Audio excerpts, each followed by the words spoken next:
Now I like it. Now I like it. Beautiful violin. You probably want to talk the tea. Hello, how are you doing? My name is Rivero. I am a singer, music producer, and artist from Spain, actually, but living in Switzerland for quite some time now. And even though I will say is a bit of a nod situation, Albania has the first song actually chosen for next year. I'm really proud of Albania for pulling this forwards, for being the first one actually pulling a song out. And we're going to watch it. We're going to watch it. I am super divided about next year, but last year I promised you guys, or this year still, I promised you guys that I will be reviewing, the next Eurovision songs. Let's do it. No more talking. I'll put it here on the left. Oh my god, I did this like 6 months ago already. What the heck? And then at the end, maybe I can talk a little bit about what's happening in case you're not in the loop about what's going on. So I'm just going to go with this. I hope I don't get a copyright strike. As always, I want you to see everything that I see. I am actually pretty excited, but at the same time, I'm divided with this.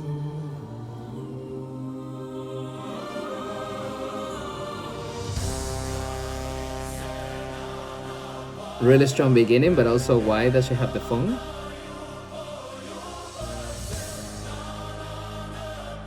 They shouldn't have shown that. Don't show that. Camera, what the heck? It's good that this is the national finals,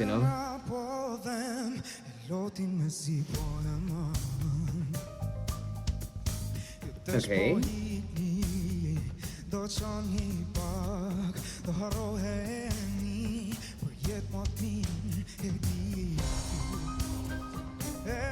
I like the piano. I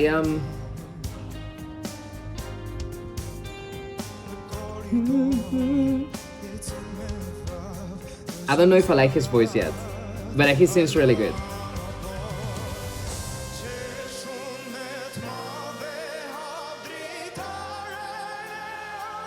Now I like it. Now I like it. Yeah, I felt something. I felt something.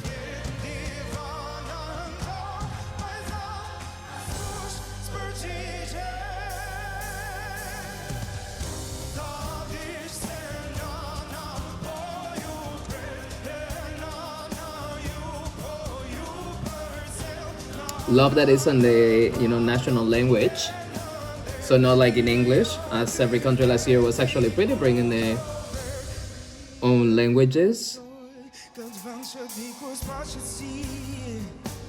You can let me know in the comments actually what the language, not the language, what the lyrics are about.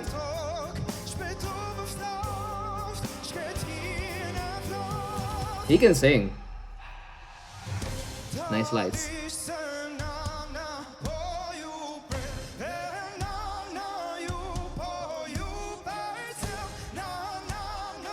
I mean, to be the national final, this is actually something really solid.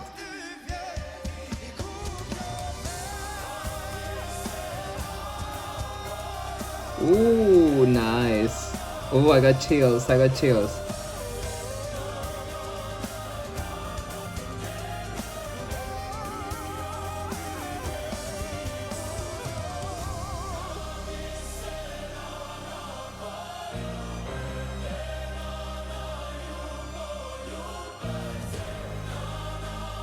I'm not sure, because the vocals you can only bring a level a certain amount of people.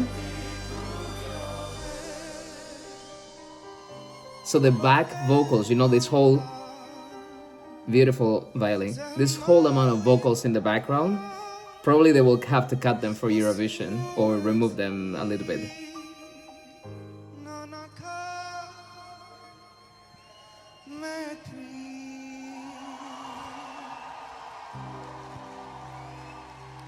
Pretty good song. Pretty good song. I mean, it really feels like a little bit of a James Bond movie.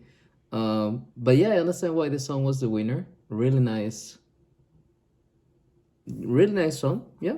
I'm actually pretty happy this was the first song, that has been chosen. Let me just stop recording here. Okay. I mean, really good song. really solid, really good vocalist, really good voice. I mean, of course, I don't understand the language, but my only concern will be because you can bring maximum 5 people with you. So how is he? Well, I mean, he doesn't have dancers, so maybe he's just going to bring 4 people to do the back vocals that sound really Lord of the Rings. Um, no, but pretty good. Well done, Albania. Well done. I totally get. I actually listened a little bit of the songs that were in the finals. I didn't really feel like any of them connected with me. Oh, what happened? Okay. Well, this is why AI won't take our jobs. Like I have this smart tripod, it totally collapsed in the middle of the recording. Sorry about that. So I'm now holding the phone myself. Now we are in selfie mode. I actually like the song. But yeah, pretty interesting for next year. Now, you probably want to talk the tea, right? You probably want to, hey, how's Eurovision going? So let me just put you in context really quick. For the past years, we had this issue. I live in Switzerland, so I want to be neutral with this. We had this issue where we know by proven, marketing skills, a country has been, how do I express this? I wouldn't say cheating, but maybe exploiting the freedom of voting, really trying to test the system to its limits. We know that voting is extremely complex when you need to, have every country voting and you have to prove the validity of the votes. When it was only the audience, when it was only the jury, it was extremely complex. Now it's the jury plus the audience, the vote of the people, but also, you cannot vote for your own country. So we had this issue where a country, which I'm not going to mention, has been exploiting the system. Now, we also have the issue where a country that was exploiting the system has been putting government money into voting. And this is, I mean, every artist, I'm an artist myself. We are not rich, okay? Like we have to spend a lot of money on recording and mixing and so on. And even if your song gets chosen, most probably you didn't have a label. So it's later the label or the TV channel that is, the broadcasting channel that is actually helping you a little bit with the economic impact. So you don't have to pay everything yourself. But there's a lot of money that you have to put in it. What you don't have money for is to pay millions and millions and millions into advertising your song in every other country.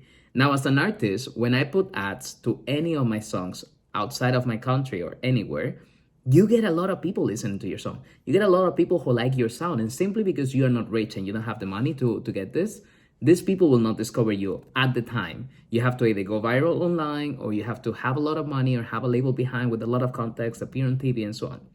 So how are people feeling maybe knowing that there was a vote, there was going to be a vote for if this country should participate or not.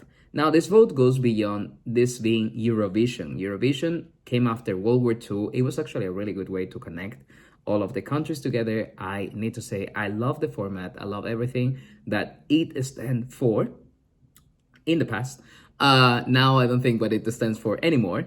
And yeah, and we grew up like in my country I grew up like watching Eurovision every year with my family, and then it was with my friends. And actually last year I was literally in a dance studio watching with like a lot of dance students, like people that I knew, watching Eurovision together and voting on a paper who will win. And I won. Actually, Austria was the winner as I predicted. But now this year we had 5 broadcasting unions, including Spain, Ireland, the Netherlands, Iceland, and I am forgetting one that will pop in my head in a second, that they will not participate this year. Now, number one, balls. It takes balls to say, hey, for the first time ever, or for the first time in a long time, we are not participating. This is not what we stand for. So for the people who thought this was the right move, especially the people from my country, love for you. I'm not sure if I can say this on YouTube, but really proud of you. Really proud of you. This is what we stand for. Now, there are a lot of countries that cannot make this decision. And even though I know it feels like easy to say this, there are countries that actually cannot make this decision, mostly due to either neutrality issues, political issues, or simply economic impact on the broadcasting union issues. This means, let me just put it in a proper neutral way, if your country has a long-term kind of collaboration with certain countries and the impact of this decision will hurt economically millions of people, I understand that this TV channel doesn't even have permission, most probably, from the government to do this. I have to understand it. There's also like this will be kind of like the more neutral kind of like thing. There's a political game. So I understand why Germany and Austria totally get it. Also super respectable. Like, I mean, I have lived in Germany, so I know how they think. And hey, everybody has certain histories and certain things that they need to abide to. And I think in a certain way it's really moral that they are defending, their position. I think they have an obligation to do so.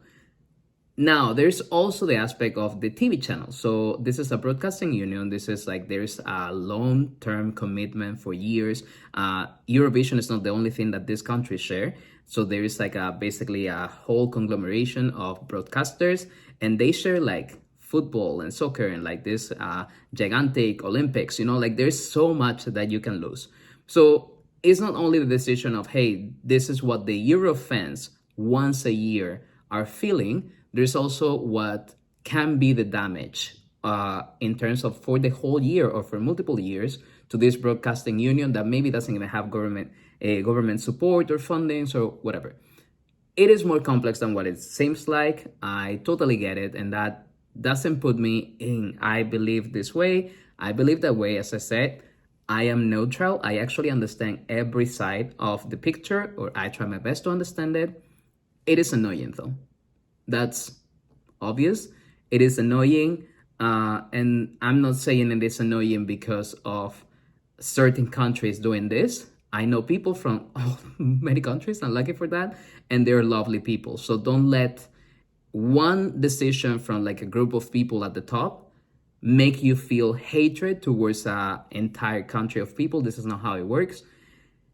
How do I feel about this year? I'm really excited for the music. I'm really excited for the talent. I'm really excited for everything that actually we just watched. I got like chills, which is something that I think music has the power to do, to give you chills. It is a really cool show. I am really curious, professionally speaking, I'm really curious about who these artists are going to be. And I feel the artist is actually the one who is going to lose the most here, which is annoying. Because artists like me, we would love to be in Eurovision. So I know all these people have been working 15, 20, 30 years like me in something.